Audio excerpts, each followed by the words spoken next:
Hello everyone, welcome back. This is History with Hilbert, and as you can tell, today I'm going to be talking about this fella, Franz von Papen, and about whether Franz von Papen was to blame for Hitler's rise to power, and specifically if he was to blame for Hitler becoming Chancellor, which then obviously led to Hitler gaining a lot of power in Germany, and then to becoming the President of Germany, and then obviously the Führer of Germany, and then with all that malarkey going on. So, Franz von Papen, who is he? Well, he was born in 1879 in Westphalia in Germany to a noble Roman Catholic family. Now, in the outbreak of the First World War, he joins the army, although he has some experience before that when he met his lifelong friend, Kurt von Schleicher. And after the war, he joins the Catholic Zentrum, or the Centre Party, which is sort of a centre-right party for Catholics in Germany. And he was part of the more right-wing, the pro-monarchist area, the sort of wing in the Catholic Zentrum Party. So he was anti-democratic, he was more for the old Kaiser and the old authoritarian way. Now, he believed in the stab in the back myth, which was basically the myth that blamed the defeat of the First World War for the Germans on the socialists and the Jews. So in November of 1918, he felt that they had been betrayed, that they weren't losing the war, because of course the Allies never pushed the Germans back onto German soil. So for the German soldiers fighting, it might have seemed like, well, hold on a minute, why have we signed the armistice, why have we signed the ceasefire when we hadn't been pushed back? You know, we could have won the war. This likely wasn't very true that they could have won the war, but this is the myth that prevailed. And he distrusted the more liberal institutions, as well as these more liberal ideas, so things like women's rights, LGBT rights, Marxism, democracy, and the de-Christianization of Germany. Because remember, Franz von Papen is from a Roman Catholic family in Westphalia, which was a very Catholic region in Germany. So let's have a quick look at how Hitler becomes Chancellor, and then I'll analyse whether von Papen was to blame. So, in the election of 1932, the NSDAP won 37% of the vote and became the largest party in the Reichstag. Now remember, the German elections weren't about who necessarily got a majority. Hardly anyone, I'm pretty sure no one ever got really a majority in the Reichstag in the Weimar Republic. It was more about how many seats you won and forming a coalition and that kind of thing. And it was the tradition that the party with the most votes, that their leader or someone very high up in their party would then become the Chancellor, who was appointed by the President. And remember, the President was Hindenburg. If you're curious about Hindenburg and you're curious about how he became President in 1925, I have a video on that. At the end of the this video, I'll put a link to that one. But he's turned down by President Hindenburg when he asked for it, even though he is the leader of the party with 37% of the vote, the largest party in the Reichstag.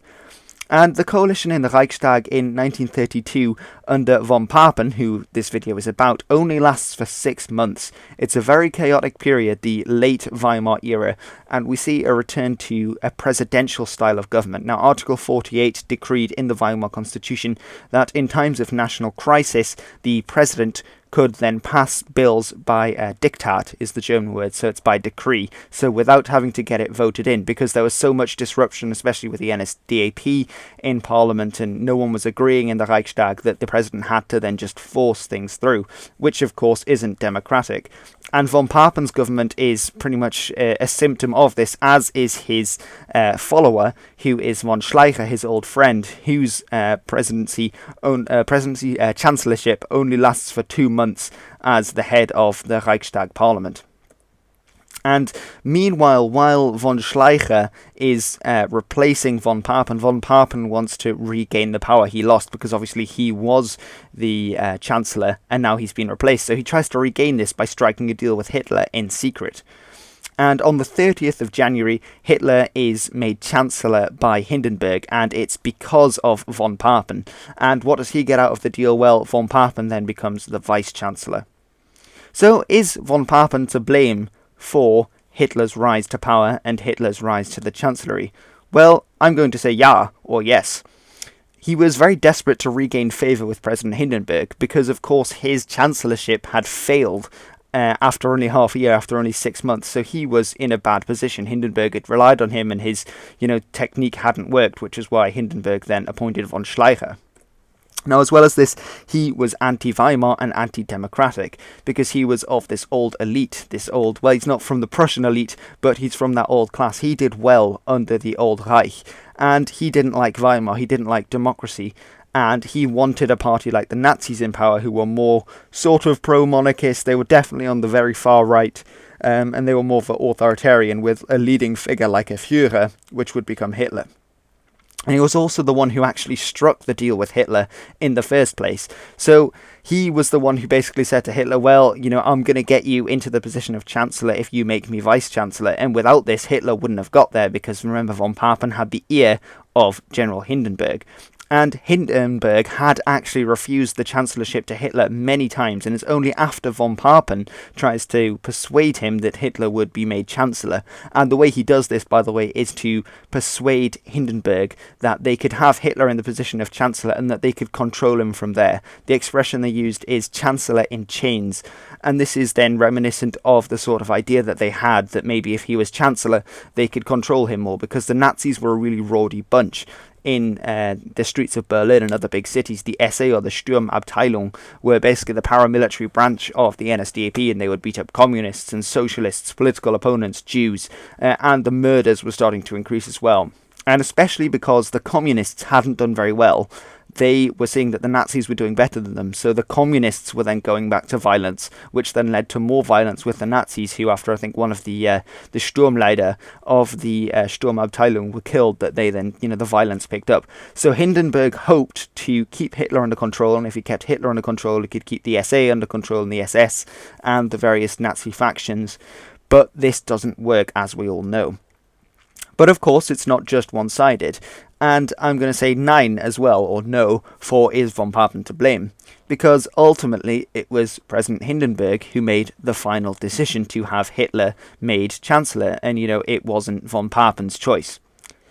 Now, the problem can be seen as being more to do with the complex issues with Weimar democracy and its constitution, because remember that the Weimar democracy and constitution gave a platform to anyone who was voted in, but this obviously included extremists like the communists, like the Nazis, the NSDAP, and then also with the sort of tradition or the expectation that then the largest party in the Reichstag, that their leader or a higher figure in their party would then gain the position of Chancellor. Obviously, this is all well and good if it's the SPD or the DVP or Zentrum or whatever, but when it comes to the extremists like the KPD or the NSDAP, and then they don't uphold this, then that's not democratic, but then they are extremists.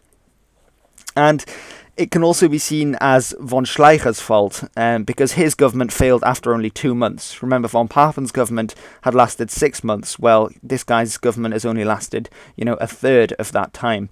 And it's because his chancellorship fails that it leads to this situation in which Von Papen can then strike a deal with Hitler that Hindenburg would accept, because Hindenburg was becoming desperate. Now, a way to counter-argue this is, of course, to say, well, Von Papen didn't sort it out either, and the political discontent with him went on for 6 months. So you could say that, you could argue both sides on that point. And as well, Hindenburg, von Schleicher and von Papen were all of the old Prussian Junker elite. Well, slight correction, von Papen wasn't Prussian, but he was definitely of the older elite who did well under the Reich. And they were all anti-democratic, so you could say the problem lay with the people in power. Because, of course, the old SPD, the ones who were pro-democracy and everything, they haven't really been in power much over the last decade. And you could say that all of these leading figures, they weren't for Weimar, they weren't for democracy. So, of course, it's going to go wrong. And you can't just pin that on von Papen. But then you could also counter-argue this and say, well, von Papen is the catalyst for this to happen. Hindenburg had been in power since 1925, and he'd kept to the constitution very, very well. It's only with von Papen's influence, and when he's sort of, being the snake around his ear and, whispering things into his ear, that things start to go wrong, and that the Nazis get a foothold, and that they are elected, and Hitler becomes Chancellor. So, what do you think? Do you think that von Papen is to blame for Hitler's rise to power and Hitler becoming Chancellor? I think definitely some of it, but I think also it's to do at the time and things like that. So if you enjoyed this video, I would recommend you check out some of my other videos. I've made quite a few on Weimar Germany, as well as a lot of different areas in history and languages, that kind of thing. So I'll put some up on the screen. If you're interested to see those, click on there. And if you enjoyed it, don't forget to like, comment, and subscribe. And guys, if you're watching this, we're going to absolutely destroy the defense. I believe in you. We can do this. Thanks very much for watching. This has been History with Hilbert.